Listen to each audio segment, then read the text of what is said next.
students, in today's module, we will be discussing about the issues related to the older adults. The issues are social isolation, loneliness, abuse and neglect. We all know that old age is a very tedious and hectic lifespan of the individual, in which they face a lot of issues. When we say like the human lifespan starts from the womb and continues till the tomb, the last stage of the life is the old age. Many physiological, psychological and emotional issues will be handled by the older age adults. So, in this module, let us concentrate on the psychological issues experienced by the old aged people. Aging is a time of increased loneliness and isolation. During this time, some old aged people may experience the loss of a spouse, or sometimes they may be living away from the spouse for various conditions. They may lack the companionship, and even their adult children may be involved within their own lives, and they may not be able to spend time with their aged parents. It is common in our society, especially with regard to the older adults, that they play a very limited role, and aging brings with it the isolation of not having family with them. Illness often prompts an additional sense of isolation and aloneness, and during this period, the intimacy of the old aged people may be lacking with the spouses or with the family members. The research on the old age indicates many of these conditions, that is loss of a spouse or living away from the spouse or living away from the family members or the preoccupation of the family members with their own roles, may lead to loneliness in older adults. Now, to understand the impact of all these issues, let us try to understand the concepts regarding loneliness, isolation, abuse and neglect. What is the definition of loneliness? How can we define it? Many researchers conducted studies on the loneliness in the old age. Among such researchers, Urk and Demir in 2003, after conducting the study on the old aged people's loneliness, defined loneliness as an unpleasant experience which occurs when a person's network of social relationships is significantly deficient, either in the quality or in the quantity. Another definition goes like this. Definition is an experienced discrepancy between the kinds of interpersonal relationship the individuals perceive themselves, that is what sort of a relationships they are having, and the kind of relationships they would like to have. Probably I want to spend more time with the peer group, I want to go out, spend some time in the clubs, recreation clubs where I can meet my peer group, but that may not be possible. So, the discrepancy between the perception of the relationships which I have and how I would like to have can also be considered as the loneliness. The next concept is emotional isolation. Emotional isolation is also found to be very high during this last stage of the life. Emotional isolation appears in the absence of a close emotional attachment, and this can be often related to a lack of personal attachment and the parental attachment. While social isolation refers to the absence of an engaging social network, that is not able to relate to the peer group, not having the peer support or friendships and very closed social network. Emotional isolation, as we discussed, it is lack of parental attachment. So, relationships with parents, peers constitute two different social contexts in which loneliness may develop. When it comes to social isolation, there are two ways: whether we are isolating ourselves, that is by choice, or there is no choice but we have to isolate ourselves. So, how we can understand social isolation in these two aspects? Social isolation by choice refers to aloofness, that is I prefer to be alone, I do not want to mingle with the people around. So, this can be understood as the desire to live in a way isolated from others. On the other hand, social isolation without choice can be defined as loneliness, and we can understand as a desire to have contact with others, But because of various issues like social, emotional or geographic barriers, we are unable to meet the people, unable to have the contact. So, this is called social isolation without choice. McWhirter suggested that older adults experience loneliness either in the presence or in the absence of the social contact. Two researchers, Eckerlind and Hornquist in 1992 believed that social support research emphasizes external factors and the availability of social support, while loneliness research emphasized internal negative emotions about relationships or deficits in the relationships. Regardless of the reason, whatever be the reason, loneliness and isolation in the oldest people have been showing to have a major impact on the psychosocial well-being. Apart from all this, issues like loss of friends, spouses, family members and other dispositional factors like shyness, extreme introversion or high expectations and demands can also act as catalysts which make the individuals more vulnerable to loneliness. So, sometimes it could be external factors, sometimes our own personality traits which may enhance the loneliness in the old age. Urk and Demir in 2003 from their study reported a strong correlation between the parents who have little time to spend with their children or fail to form attachments with their children, and the development of loneliness in adolescence often contributes into adulthood and continues into the later life. So, this indicates during the adolescence itself, if the family has a bonding that is between the parents and the children and among the siblings, when they grow up whether as adults or into the old age, still they can maintain that kind of an attachments, that emotional attachment and family support rather than suffering with the loneliness. In another study by Joyner et al., they believed that loneliness stems from a lack of pleasurable engagement and as a result painful disconnection from trying to engage. So, sometimes there might be engagement, but we may not be liking the presence of the people who are around. We wanted to have some interaction with the people whom we like, but that may not be possible. This is called as the bedrock of loneliness. Estimates of the prevalence of loneliness range from 7% to 84% in studies where older people are asked if they feel lonely. Prince et al. In 1997 from their studies indicated that adults who are above the age of 65 years reported 5% to 15% of loneliness and 20% to 40% of the old aged people reported occasional feelings of loneliness. However, 50% of adults who are above 80 years or over often felt very lonely. So, these studies indicated to some extent loneliness is common among the people who are above 60 years. Once we have understood the statistics of loneliness and the concept of loneliness and isolation, what are the reasons why this loneliness has become a part of the life of the older aged people? So, let us see the reasons for isolation and loneliness. Many studies have indicated number of reasons. A glimpse of certain research studies we can understand now in this particular module. The modern societies emphasized individual attachment, competitiveness and impersonal social relations.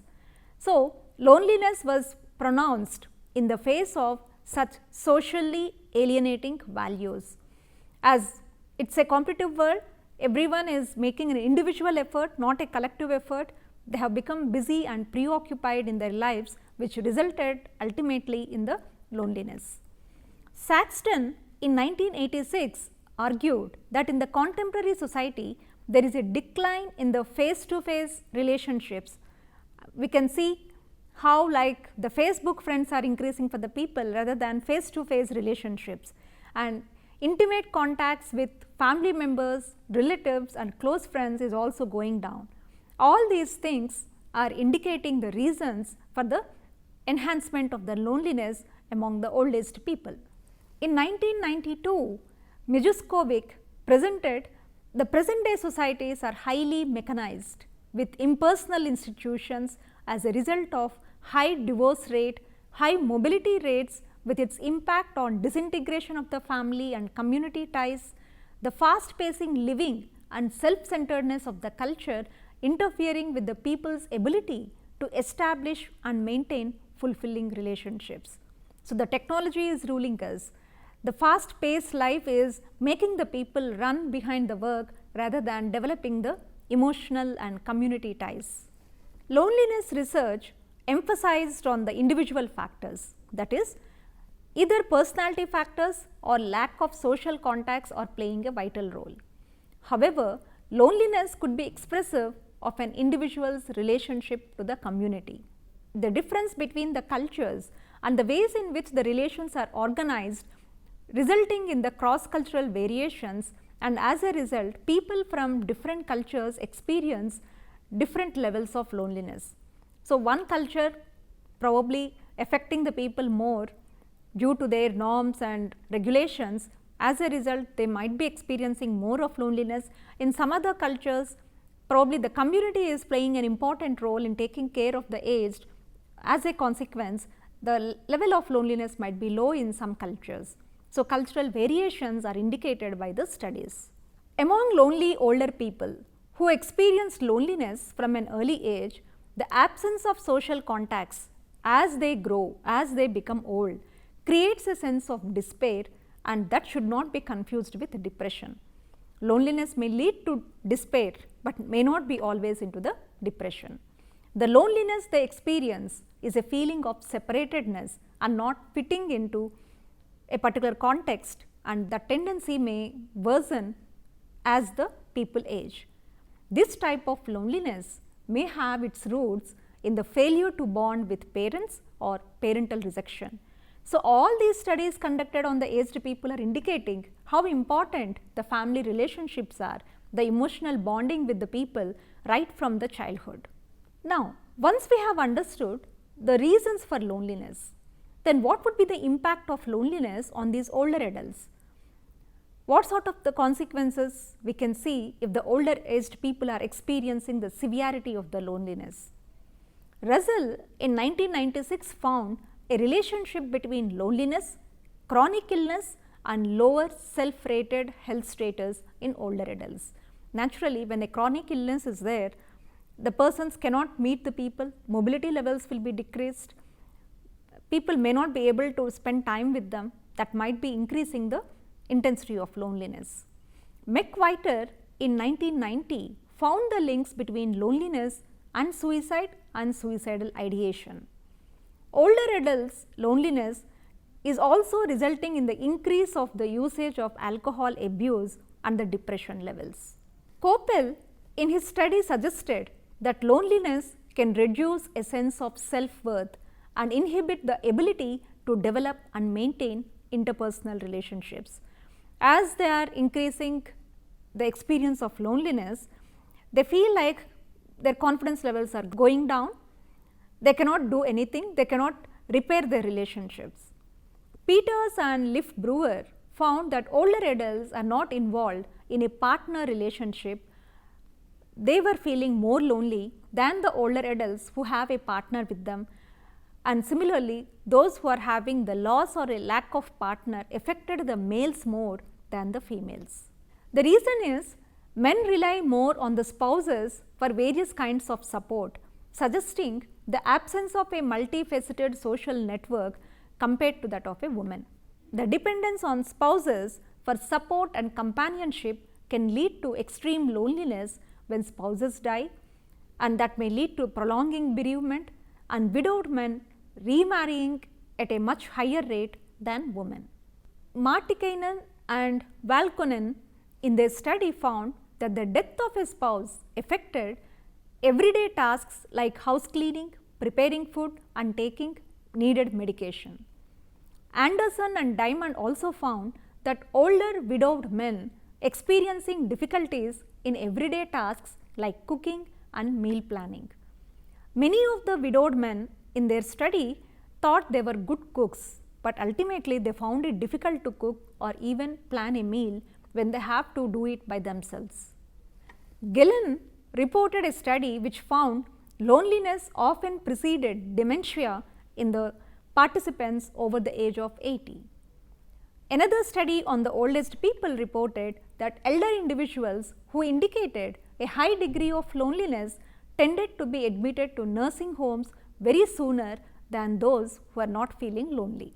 Sorkin et al. In 2002 conducted a study and found that social isolation and loneliness compromised even the immunity functioning of the oldest people, and that is leading to increase of cardiovascular diseases.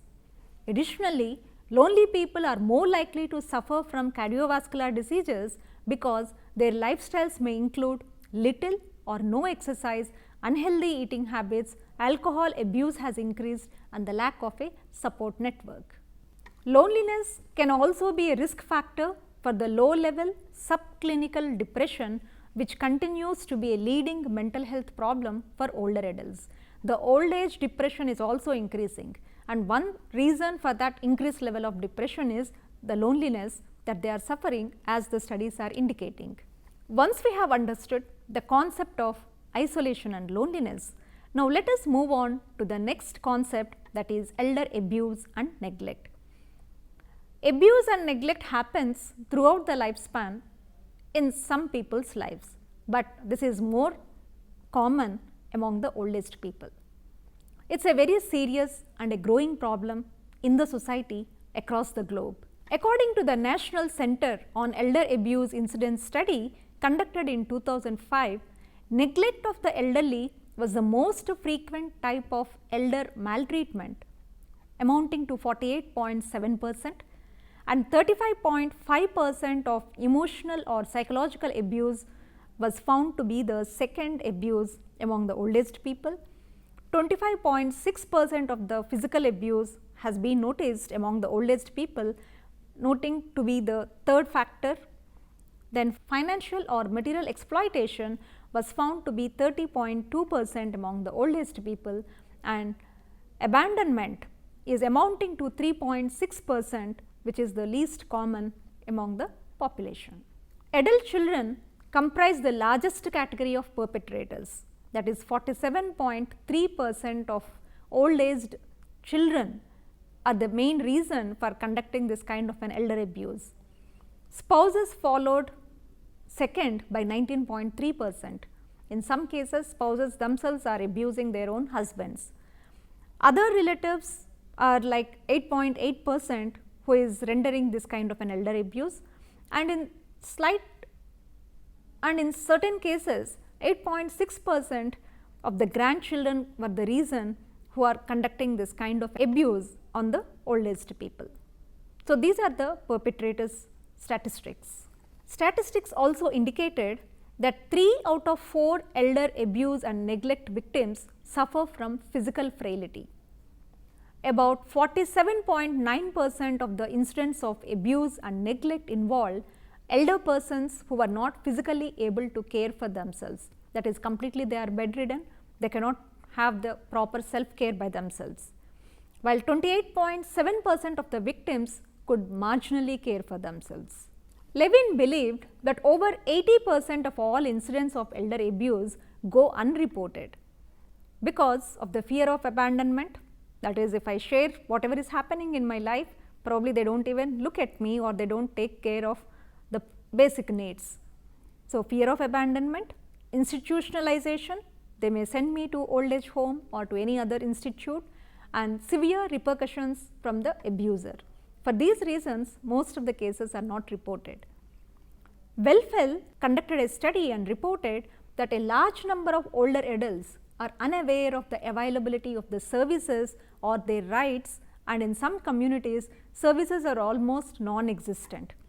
So, people are not aware of the old age services that are provided by NGOs or by the government hospitals or by the government facilities or the programs. Abuse and neglect in nursing homes and other care facilities is also a serious problem.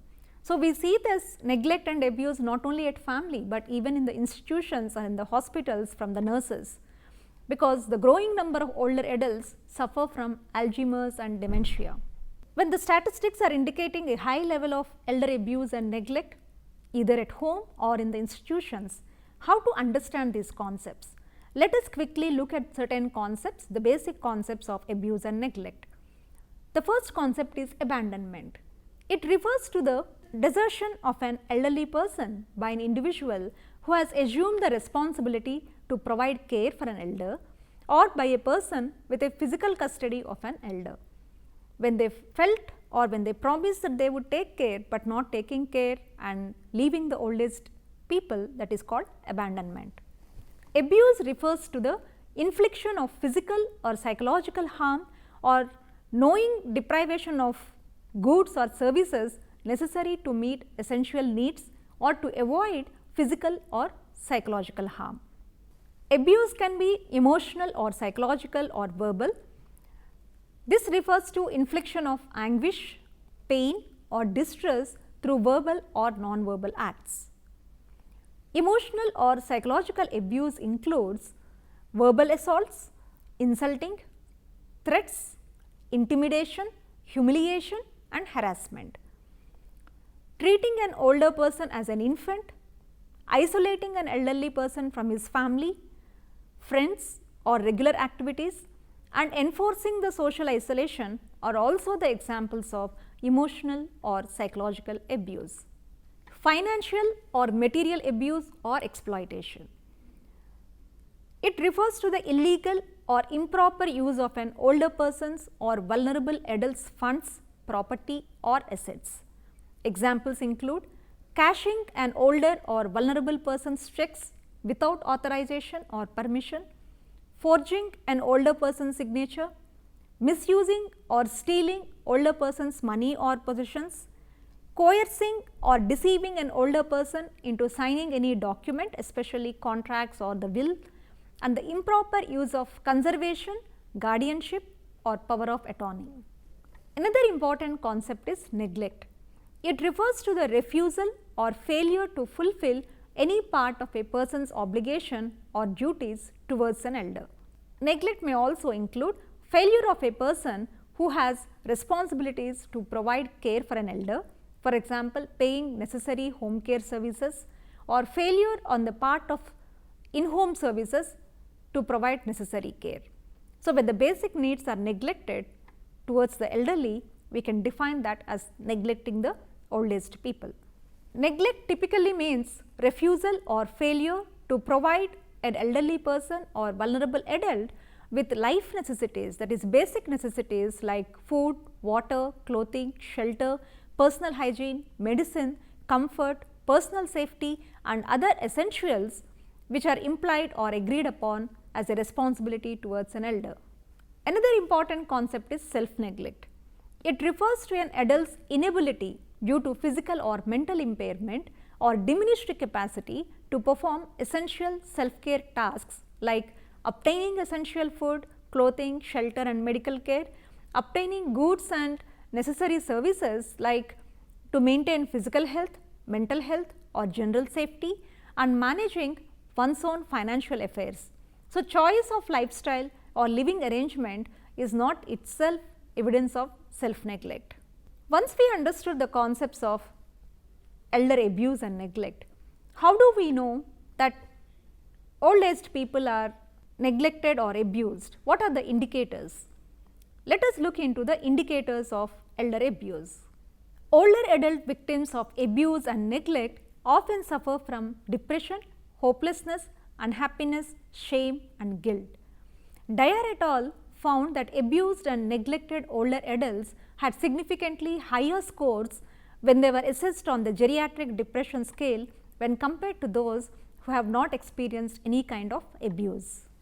The signs of depression are consistent with the indicators of the elderly abuse like continual and unexplained crying, non-specific fears about the home they live and the people they live with. The National Center for Elderly Abuse report says indications of physical abuse like bruises, welts, lacerations, rope marks, broken bones, fractures, untreated injuries, broken eyeglasses, laboratory findings of medical overdose and reports of being hit, slapped, kicked or mistreated are also found to be the indicators of physical abuse in NCA report. Additional indicators of possible abuse are sudden change in older person's behavior or a caregiver's refusal to permit visitors.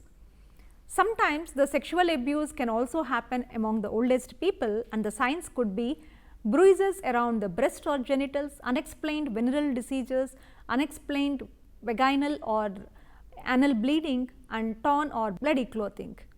Examples of emotional abuse include non-responsiveness, sucking, biting or rocking behavior. Neglect and self-neglect are also evident by dehydration, malnutrition, untreated bed sores, poor hygiene, unattended health problems, unsafe living conditions or unsanitary living conditions.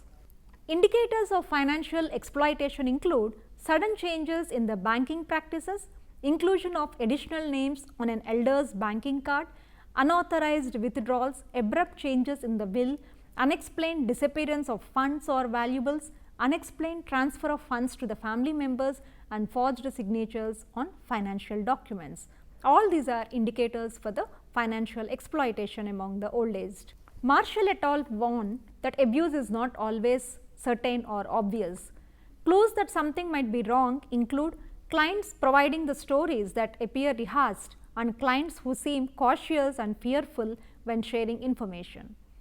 Frequent hospitalization may also indicate recurrent abuse. CIFRS analyzed adult protective service statistics and found that women had a higher incidence of physical, emotional and sexual abuse than men, and a much greater probability of financial abuse and self-neglect. Georges et al. Found that elder abuse was much more likely to occur in older adults with high rates of poverty who lived with families that had a history of violence, substance abuse and mental illness.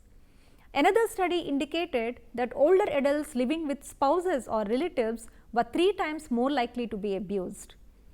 Relatives who were dependent on the victim for financial support or housing were often at great risk of becoming abusive, and the onset of new cognitive impairments in an old age increased the likelihood of abuse.